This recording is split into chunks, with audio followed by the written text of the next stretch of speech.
Ինչու Հովիկ Աղազարյանն ավելի շուտ մինչև իր դեմ հարուցված գործերը չէր հայտարարում ավտորիտարիզմի դեմ պայքարի մասին, պատգամավորը հարցը լսեց ու սկսեց երգել. Жизнь невозможно повернуть назад, и время ни на миг не остановишь. Ես ավելի շատ բան եմ արել ձեր շահերը պաշտպանելու իմաստով, հասարակական քաղաքացու շահերի պաշտպանելու իմաստով։ Ազգային ժողովում մի քանի պատգամավորների բարձրացրած հարցեր անպատասխան է թողել դատախազը, այդ թվում նաև հարցը, թե օրինակ Աղազարյանը ինչու չի հարցաքննվել $23,000 կաշառքին վերաբերող երկրորդ գործով։ Գլխավոր դատախազը հայտնեց, թե կաշառք տալու գործով երկու մեղադրյալ կա։ Հովիկ Աղազարյանն ըստ դատախազի որևէ խնդրի հետ կապված չի հարցաքննվել։ Նորից պետք է հիշեցնեմ, որ մենք իրեն կարգավիճակով պիտի հարցաքննենք, որպեսզի կարողանանք երաշխիքներ տալ եւ որպեսզի այդ ապացույցը հետագայում չկորցնենք։ Եթե մենք անձին մեղադրանքի շուրջ հարցաքննենք վկայի կարգավիճակով, դատարանը ասել է, որ սա անթույլատրելի ապացույց է, դուք մարդուն վկայի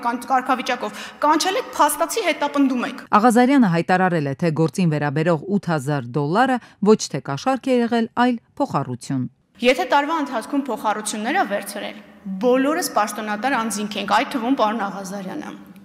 Պարտավորը հայտարարագրի։ 8,000-ը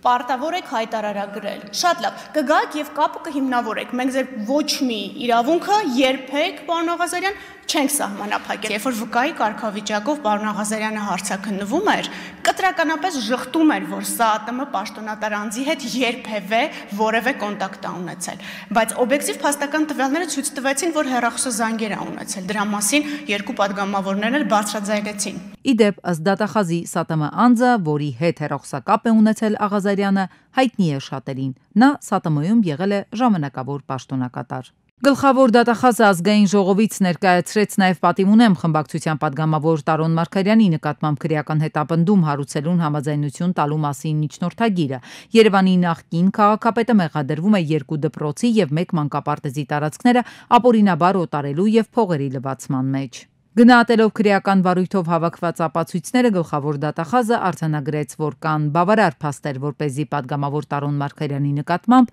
քրեական հետապնդում հարուցվի։ Հարցը հետևյալն է, օրինակ ինչու ավելի վաղ չեն հարուցվել այս վարույթները, ինչու ենք սպասել, որ վաղեմության ժամկետներն անցնեն։ Պարոն Վարդանյան, Վճռաբեկ դատարանի նախադեպային պրակտիկային ինձ լավ եք ծանոթ։ 2019 թվականին Վճռաբեկ դատարանը դեռևս չուներ նախադեպային որոշում, որտեղ ասում էր, որ բավարար է միայն արարքի օբյեկտիվ կողմի նկարագրությունը որպես պրեդիկատ նկարագրելու համար։ Ասում էր, դու պետք է ունենաս 4 հանցակազմով հաստատված վերջնական մեղք, նոր դրա հիման վրա կառուցես։ Տարոն Մարգարյանին անձեռնմխելիությունից զրկելու հարցն է քննարկվում, սակայն պատգամավորը դահլիճում չէ։ Իդեպ չափազանց տարօրինակ եմ համարում, որ ընդդիմադիր երկու խմբակցությունները ներկա չեն։ Կարող են չէ գալ գոնը ասել սա Տարոն Մարգարյանի